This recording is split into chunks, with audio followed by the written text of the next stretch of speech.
Hi everyone, Amanda Saladin here, and today I'm going to show you how to add ribbing to your crochet pieces, such as at necklines or a top-down hat, projects like that.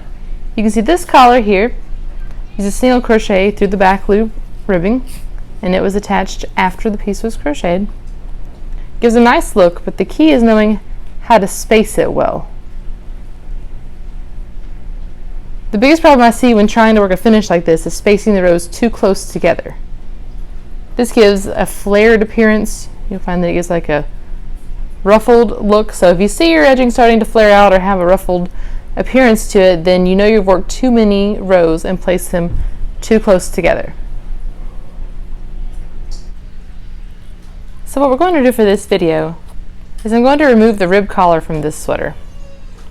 And I'm going to redo it using another color yarn so you can really see how this is attached. This technique is the same whether you're working a collar, a cuff, a hem, or anywhere you need to add ribbing to a finished crochet piece. You can see I also used it right here at this trim. I've sewn them together, but there's actually ribbed right here in between these. And when you work ribbing in an area like this, you have to be really careful about the flaring out so that your ribbing is not wider than the shoulder seam. So if you're making the baby bat set or another one of my patterns, when you add this, you just have to make sure you space them far enough out that your ribbing is the same width as the shoulder. Like I said, I see a lot of people that accidentally do too many rows, and then you have where it flares out much wider. So if you see that, take it back out and redoing it using fewer rows spaced further apart. Okay, so let's get started on this collar. Okay, so now we're ready to begin our ribbing, and this is the other shoulder seam without the buttons for this example. And you're just going to have a slip knot on and join with the slip stitch to get your yarn attached. Now this ribbing is just four stitches wide, so we're going to chain 5. Just chain one more than the ribbing needs to be.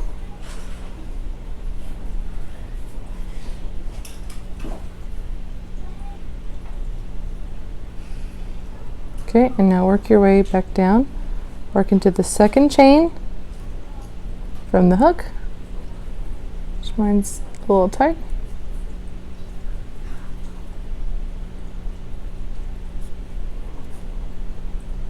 Okay, so this one we're going to work. You work to one stitch, so one chain from the end.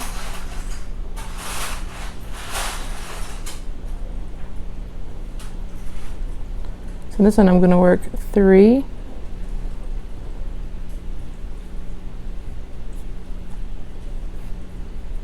Okay, now this next one, we're going to connect this last chain to the body of the sweater. So go ahead and you're going to single crochet 2 together. So draw up a loop, and then draw up a loop in the body, and single crochet these 2 together. So we're going to work it at a 90-degree angle to the body. So now you turn it, chain 1, and just single crochet back loop only in each one.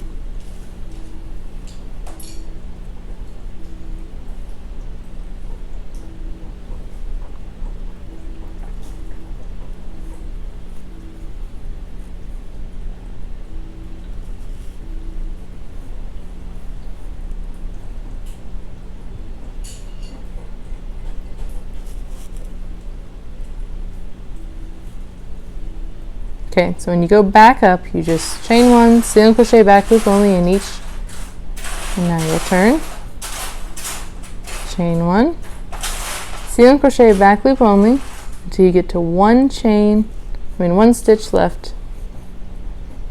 So in this instance, we're going to single crochet in the first 3, but depending upon how many your project has, like that other first example I showed you had a lot of single crochet, but here we go, we've done 3.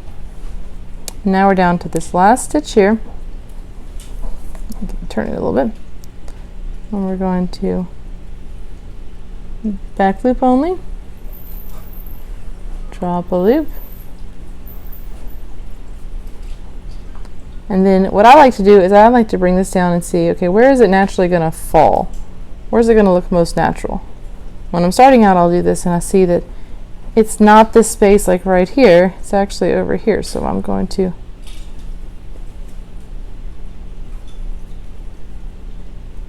so you see I kind of skipped space there. And that way, and I check it out every once in a while as I go to make sure that it's going to look right, and that looks good to me. So I'll turn it. And again, I want to work just this back loop only after I chain one.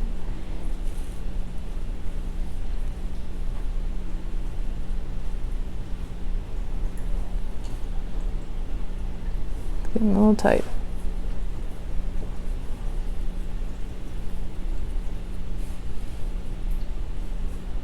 There we go.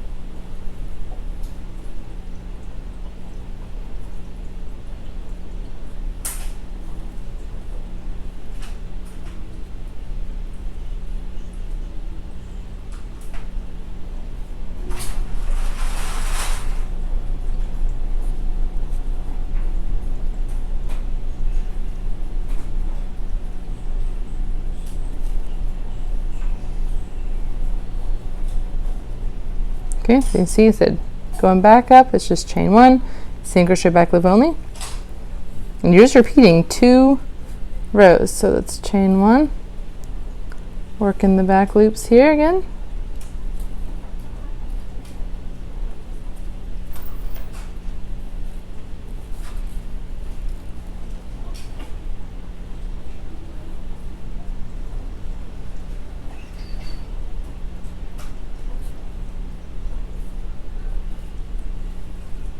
Okay, I'll work in the first 3. So that are all as many as you have down to the last.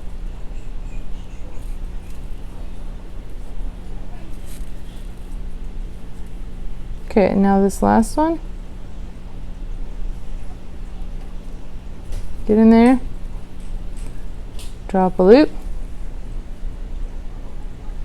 Okay, I'm going to skip this space because you can see when it comes down, it's usually every other, like if you have an area like this where it's stitches, you'll probably do every other because one row goes up and that takes the place of where this stitch would be. So you can see when it naturally falls, it's going to be the next one. So like a lot of the people, the problem is they'll go ahead and work into this and then work into this and into this, and then it just gets to be too many, and so it either ruffles up like this or it flares out and you're going to find it start to get wider on the edges. So you don't want it to do that. So it's better to space it out. So I'm going to put it in this stitch right here and single crochet the 2 of them together. And you can see that's where it naturally wants to sit. Okay, so you just repeat those 2 rows. So let's do it one more time. Okay. Chain one, work in the back, single crochet all the way up.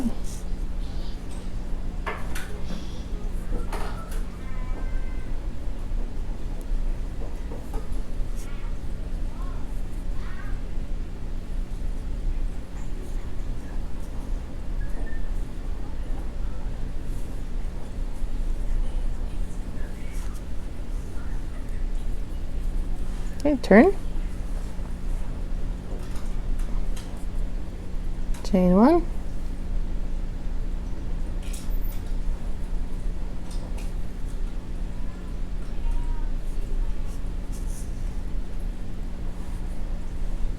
Work down to the last stitch, back loop only.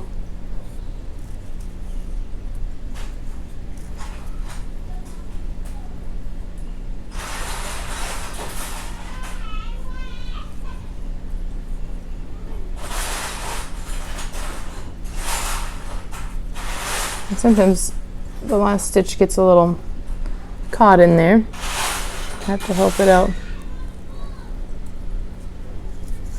Okay, drop a loop. Said skip this one. Don't shake me. And work here. Okay, so you see how this ribbing is coming along. So you work it all the way around till you get to the end here, and then you end up just seaming the two together. You'll just weave the in and out, and you'll have a nice ribbed edge.